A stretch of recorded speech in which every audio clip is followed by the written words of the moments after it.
오늘 본문의 지혜는 세월을 아끼는 데 중요한 것이라고 말씀하고 있습니다. 그런즉 너희가 어떻게 행할지를 자세히 주의하여 지혜 없는 자같이 하지 말고 오직 지혜 있는 자같이 하라. 그리고 세월을 아끼라. 때가 악하다 말씀하고 있습니다. 성경에서 말하는 지혜는 무엇인가? 첫째는 주님의 뜻을 이해하라. 17절에 그러므로 어리석은 자가 되지 말고 오직 주의 뜻이 무엇인가 이해하라 그랬습니다. 주의 뜻을 아는 자는 지혜로운 사람이고 세월을 아낄 수 있는 그런 지혜로운 사람이 될 수가 있습니다. 그런데 17절 이 문장에서 가장 중요한 단어가 무엇이냐면 맨 마지막에 나와 있는 이해라고 하는 단어입니다. 오늘 우리가 하나님의 뜻이 무엇인지 이해가 되지 않을 때가 많습니다.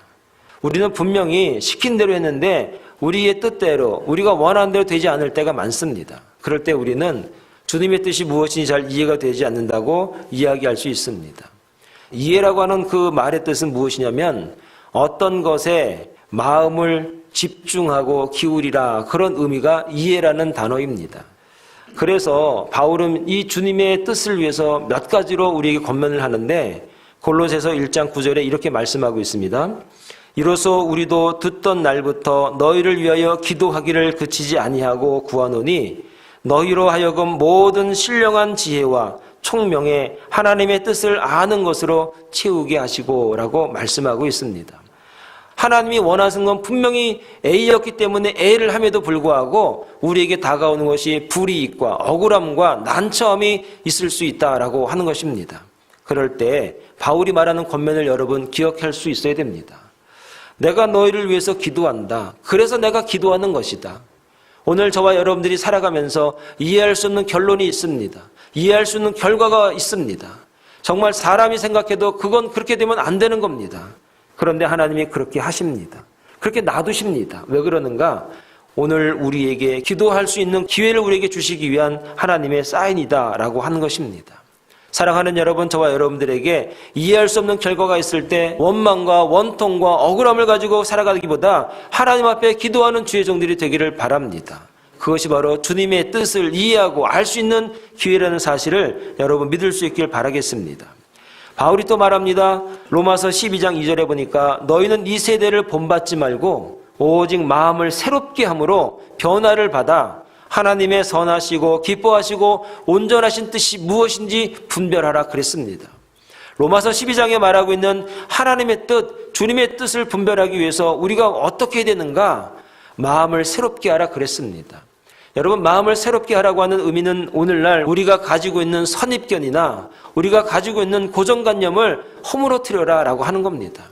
하나님의 은혜가 우리 가운데 들어오기 위해서는, 하나님의 뜻을 이해하기 위해서는 우리가 가지고 있는 고정관념이라고 하는 것, 선입견이라고 하는 것, 경험이라고 하는 것, 그것들이 중요하지 않다는 것을 바울이 우리에게 말하고 있습니다. 오늘 저와 여러분들이 얼마나 많은 고정관념을 가지고 판단하고 생각하고 이야기를 하고 있습니까? 얼마나 많은 고정관념이 우리가 발전할 수 있는데, 성장할 수 있는데 발목을 잡을 때가 얼마나 많습니까? 바울이 그걸 알고 얘기했습니다. 신앙생활 하면서도, 사회생활 하면서도, 직장생활 하면서도 우리가 만들어 놓은 우리의 고정관념이 우리를 더욱더 하나님의 뜻을 이해하지 못하는 상태로 만들어가고 있다는 것입니다. 오늘 저와 여러분들이 주님의 뜻을 온전히 이해할 수 있는 주의 종들이 되기를 바랍니다. 기도할 수 있는 주의 종들이 되기를 바랍니다. 내가 가지고 있는 선입견, 내가 가지고 있는 고정관념들에 대해서 이제 무너뜨리고 깨뜨리고 주님이 주시는 은혜와 말씀으로 새롭게 하나님의 뜻을 향해 나아가는 주의 종들이 되기를 간절히 축원합니다. 두 번째는 성령의 충만을 받아라. 18절에 말씀합니다. 술 취하지 말라. 이는 방탕한 것이니 오직 성령의 충만함을 받으라. 그랬습니다. 왜 성령의 충만함을 받으라 말씀하시면서 술 취하지 말라 하셨을까? 그 당시에 헬라 문화권에, 로마 문화권에는 술에 관한 신이 두 신이 있었습니다. 그 첫 번째 신의 이름이 뭐냐면은 디오니시우스라고 하는 헬라 문화권에 술에 관한 신이 있었습니다. 또 로마 문화권에 어떤 신이 있었는가? 여러분이 잘 아시는 피로회복제 바카스라는 이름의 신이 있었습니다. 예수님을 영접하기 전에 그들은 바카스 신과 디오니시우스 신과 함께 술에 쩔어 있는 삶을 살고 있었습니다. 그런데 그는 어느 날 성령을 받았습니다. 은혜를 체험했습니다. 하나님의 자녀가 되었습니다. 예배를 드리게 되었습니다. 그런데 자꾸 옛날이 생각이 나는 겁니다. 옛날 자기들이 술신과 함께 지냈던 그 기쁨의 순간들이 자꾸 생각이 나는 겁니다. 그래서 교회 안에 조금씩 자꾸 이상한 얘기들이 들려오는 겁니다. 그래서 오늘 바울이 말합니다. 성령 충만을 받아라. 알코올의 충만을 받는 것이 아니라 성령의 충만함을 받아라. 그렇게 말하는 겁니다. 이방신을 버려라. 기억도 하지 말고 생각도 하지 말고 옛날로 돌아가려고 하지도 말아라. 주님만 바라봐라 라고 하는 것입니다. 사랑하는 여러분, 지혜로운 자는 성령의 충만함을 받습니다. 주님만 바라보고 갑니다. 뒤돌아보지 않습니다. 옛날로 회개하지 않습니다. 성령의 충만함을 받는 자라는 사실을 여러분 믿을 수 있기를 바라겠습니다. 성령의 충만함을 받으라. 술 취하지 말라. 예수 그리스도의 능력으로 살아라 라고 하는 의미가 또한 있습니다. 에베소 1장 13절에 이렇게 말씀하고 있습니다. 그 안에서 너희도 진리의 말씀 곧 너희의 구원의 복음을 듣고 그 안에서 또한 믿어 약속의 성령의 인치심을 받았으니, 이런 말씀이 1장 13절에 있습니다. 성령의 인치심이라고 하는 것이 성령의 세례를 말하는 것입니다. 성령의 세례라고 하는 의미를 쉽게 말씀을 드리면, 내가 예수 믿고 구원받았습니다. 내가 확신을 얻었습니다. 그때 성령께서 우리를 인치시는 겁니다. 성령의 세례는 받을수록 좋은 것이 아니라 한 번 받는 것으로 끝이 나는 겁니다. 저와 여러분들은 성령 세례를 받았습니다. 성령 세례를 받았기 때문에 하나님이 함께하는 사람입니다. 그런데 오늘 본문의 말씀에서는 성령의 충만을 받아라 이렇게 말씀하고 있습니다. 사도행전 4장 8절에 보니까 베드로가 성령이 충만하여 이르되 백성의 관리들과 장로들아, 만일 병자에게 행한 착한 일에 대하여 이 사람이 어떻게 구원을 받았느냐고 오늘 우리에게 질문한다면, 너희와 모든 이스라엘 백성들은 알라. 너희가 십자가에 못 박고 하나님이 죽은 자 가운데서 살리신 나사렛 예수 그리스도의 이름으로 이 사람이 건강하게 되어 너희 앞에 섰는지라 라고 말씀하는 장면이 나옵니다. 이것이 바로 성령의 충만입니다. 성령의 충만이라고 한다는 것은 예수 그리스도를 영접함으로 구원받은 백성이 구원받은 삶을 살아가는 것, 하나님의 은혜와 자비와 사랑과 권면이 어디에서 오는지 아는 것, 말씀대로 살아가는 것, 그것이 바로 성령 충만인 것입니다. 베드로가 성령 세례를 받고 예수 그리스도를 영접한 다음에 충만한 삶을 살았습니다. 어디 가도 예수 믿는 사람으로 살았습니다. 누가 봐도 예수 믿는 사람으로 살았습니다. 누가 봐도 그는 말씀으로 살아가는 사람이었습니다. 누가 봐도 그는 예수 없이는 못 사는 사람이라고 인정을 받을 수가 있었습니다. 그 삶이 성령 충만한 삶이다. 그래서 그가 설교할 때 성령의 능력이 나갔습니다. 병자들이 치료받았습니다. 회개의 역사가 일어났습니다. 사탄이 물러가는 역사가 나타나게 되었다라고 하는 것입니다. 사랑하는 여러분, 우리는 성령의 세례를 받은 자입니다. 예수님의 은혜로 살아가는 자입니다. 말씀을 믿고 구원받은 존재로 살아가는 존재입니다. 그렇기 때문에 우리가 성령 충만한 능력 있는 삶을 살아가야 됩니다. 그것이 무엇이냐? 저는 예수 믿습니다. 옛날로 돌아가지 않습니다. 말씀대로 살아갑니다. 예배하지 않고는 저는 도대체 살 수가 없습니다. 말씀으로 살아가고 말씀대로 승리하는 삶을 삽니다. 이렇게 당당하게 믿음으로 살아가는 사람을 성령 충만한 사람이다라고 말하는 것입니다. 사랑하는 여러분, 예수 믿었습니다. 구원받았습니다. 은혜가 있습니다. 이제는 우리가 당당하게 얘기할 수 있어야 됩니다. 술 안 먹습니다. 옛날처럼도 살지 않습니다. 이제 옛날 그 모습 없습니다. 저 이제 신앙생활 잘합니다. 주일날 예배 잘 드리고 하나님 찬양하며 살아갑니다. 직분도 있습니다. 이제 집사입니다. 권사입니다. 장로가 됐습니다. 저는 이제 옛날처럼 사는 사람 아닙니다. 당당하게 자신을 소개하고 이야기할 때 사람들이 존경합니다. 그런데 당당하지 못하고 그냥 어물쩍어물쩍 넘어가려고 하다 보니까 사람들이 비웃습니다. 아유, 신앙생활에도 교회 다녀도 다 똑같다니까? 무시당하는 겁니다. 여러분, 예수 믿고 왜 우리가 무시당해야 됩니까? 왜 예수 믿고 우리가 왜 이렇게 어물어물 넘어가면서 자신감 없게 살아갑니까? 예수 믿습니다. 신앙생활합니다. 저는 말씀을 읽는 사람입니다. 말씀을 믿는 사람입니다. 옛날처럼 살지 않습니다. 바르게 살려고서 노력합니다. 그 말 듣는 사람들이 속으로 존경합니다. 부러워합니다. 여러분, 그 모습이 바로 성령 충만한 삶입니다. 세상에 주님의 지혜 있는 사람이 되어야 됩니다. 성령 충만하시기 바랍니다. 옛날로 돌아가시지 마시기 바랍니다. 예수 그리스도의 능력으로 살아가는 주의 거룩한 종들이 다 될 수 있기를 간절히 축원합니다. 세 번째는 신령한 노래를 하라. 19절에 그렇게 말합니다. 시와 찬송과 신령한 노래들로 서로 화답하며 너희의 마음으로 주께 노래하며 찬송하며 그랬습니다. 여러분, 교회는 원래 노래하는 곳이었습니다. 초대교회 때. 초대교회는 은혜 받은 사람이 뜨겁기 때문에 모이면은 하나님을 찬양을 해야 되는데 어떻게 찬양할까? 자기들이 불렀던 가락에다가 예수님의 이름이 들어가고 성령이 들어가고 하나님이 들어가니까 하나님을 찬양하는 곡조가 된 겁니다. 그래서 초대교회 사람들은 노래하는 사람이라 그랬습니다. 예수 믿는 사람을 갖다가 노래하는 사람들 이렇게 부르기도 했다는 겁니다.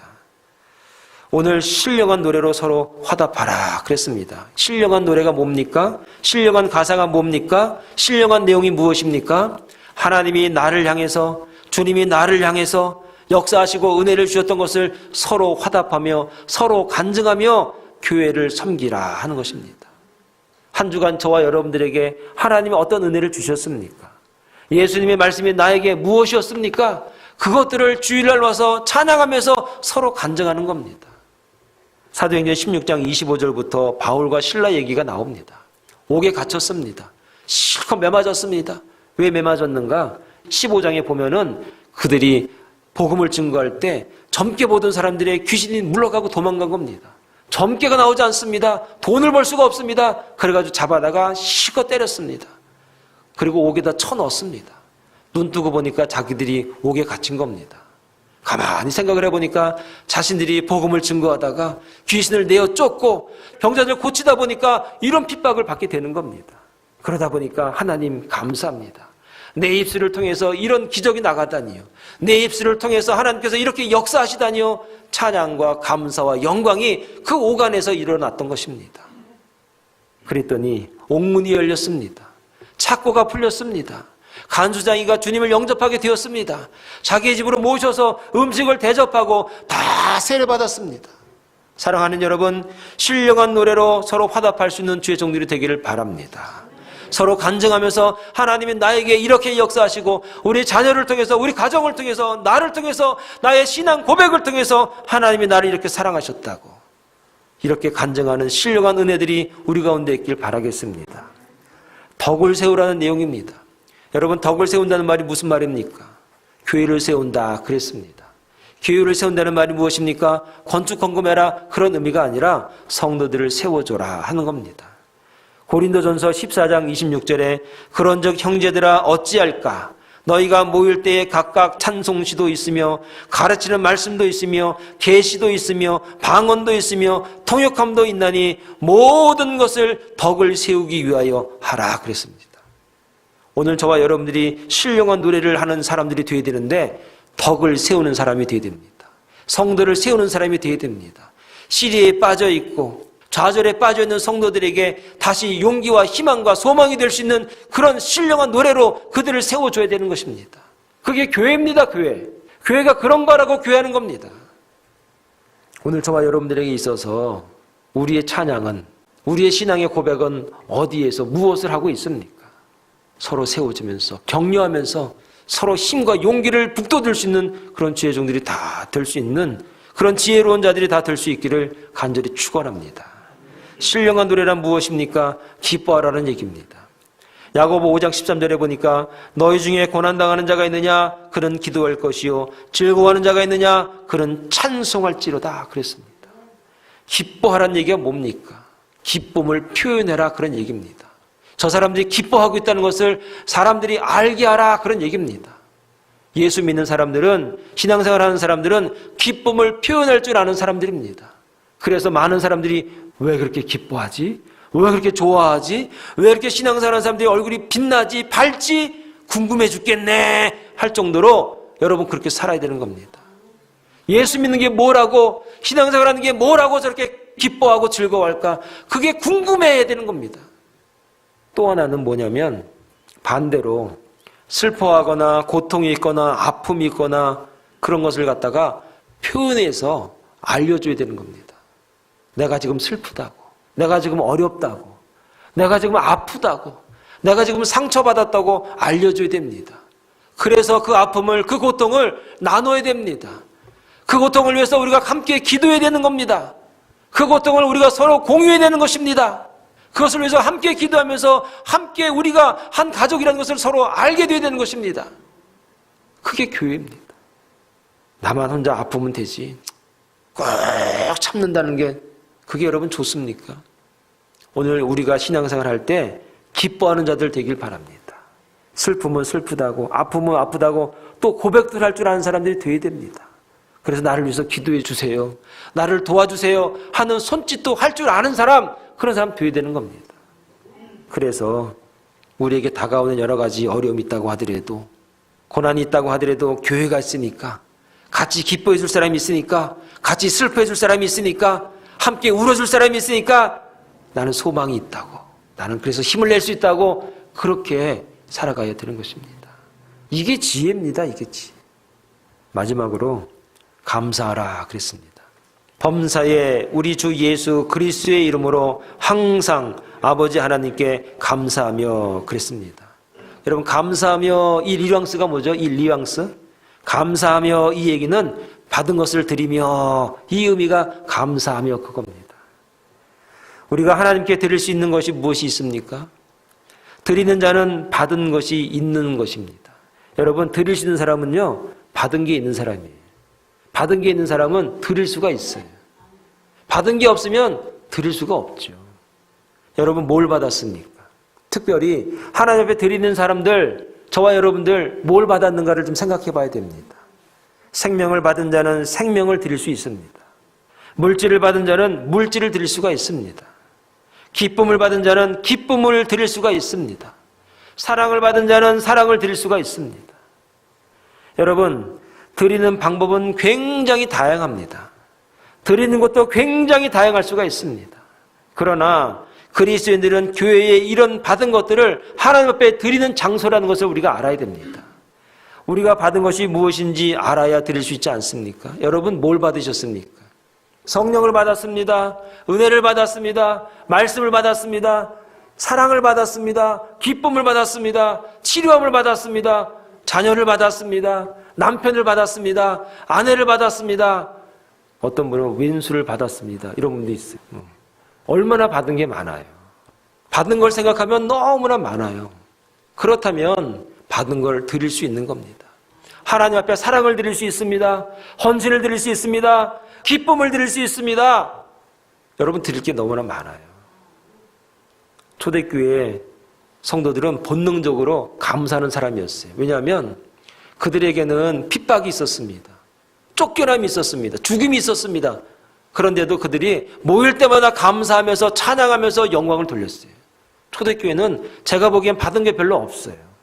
근데 드리는 건 굉장히 많은 교회가 초대교회입니다. 여러분, 세계에서 3대 설교가를 뽑아라 하면은 그 중에 늘 한 명이 들어가는데 그 중에 하나가 누구냐면 크리소스톰이라는 사람이 들어가요. 얼마나 그 말씀이 귀했는지 성도들이 크리소스톰 목사님의 설교를 갖다가 황금의 입을 가진 자, 그렇게 얘기를 했어요. 근데 이분이 설교 중에 이런 말을 했습니다.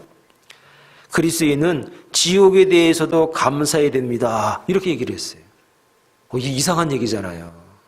그래서 가만히 그 얘기를 가만히 경청하고 들으니까 이런 얘기를 하는 거예요.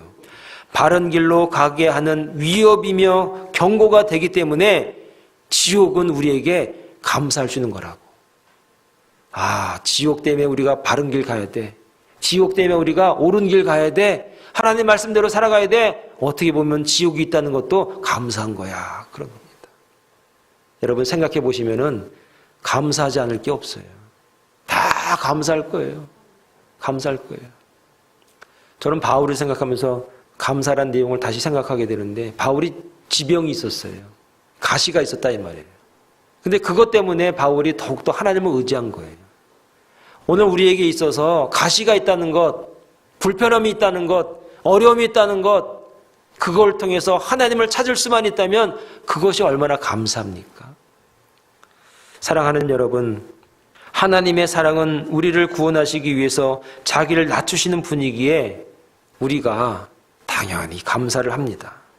하나님의 손에 우리들이 놓여있다는 것에 우리가 또한 가만히 생각을 해보면 너무나 감사할 것밖에 없습니다. 모든 것이 하나님에게로부터 왔다고 생각한다면 감사하지 못할 게 세상에 어디 있겠습니까? 제가 이제 자료를 이렇게 좀 찾아보니까 교단마다 이렇게 지침서가 있어요. 장로교단, 감리교단, 그 다음에 뭐 성결교 교단, 침례교 교단 이런 교단들이 있는데 교단들마다 목회자를 향한 지침서가 있어요. 그리스도 연합교회라고 하는 교단이 있는데 목회자들에게 하루에 꼭 해야 될 지침서의 내용은 뭐냐면 하루에 12번 감사라는 지침서인데 첫째, 아침 새로운 시간을 주심에 감사하라. 두 번째, 아침 식사에 음식을 보면서 감사하라. 세 번째, 일터에 가면서 움직이는 기쁨에 감사해라. 네 번째, 일하는 보람에 감사해라. 다섯 번째, 일하면서 비판이나 압력을 받을 때는 도전을 주심에 감사해라.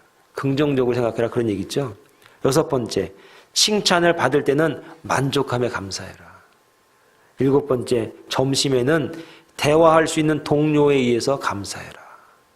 여덟 번째, 일과 후 작은 성취감 때문에 감사해라. 아홉 번째, 귀가 후 가족을 보면서 감사해라. 열 번째, 신문 TV를 보면서 여가를 주심에 감사해라. 11번째, 잠을 주신 은혜에 감사해라. 예배 때 잠자는 거 빼놓고. 12번째가 뭐냐면 꿈속에서는 생명을 주신 은혜에 감사하라. 이 말이 무슨 의미냐면 꿈을 꾼다는 건 뭐예요? 살아있다는 거잖아요. 꿈속에서는 생명을 주신 은혜에 감사해라. 여러분 감사하기 바랍니다. 범사에 감사하기 바랍니다. 모든 것을 주신 하나님 앞에 감사하기 바랍니다. 지혜로운 사람들은 어떤 사람입니까? 주의 뜻을 이해하는 자가 지혜로운 사람들입니다. 성령의 충만함을 받는 자들이 지혜로운 사람들입니다. 신령한 노래로 서로 화답하면서 하나님 찬양할 수 있는 자들이, 기뻐하는 자들이 그게 지혜로운 자들입니다. 그리고 감사할 수 있는 자들이 지혜로운 자들입니다. 이 지혜로, 이 빛나는 지혜로 살아가는 주의 거룩한 종들이 다 될 수 있기를 간절히 축원을 드리겠습니다. 기도하겠습니다.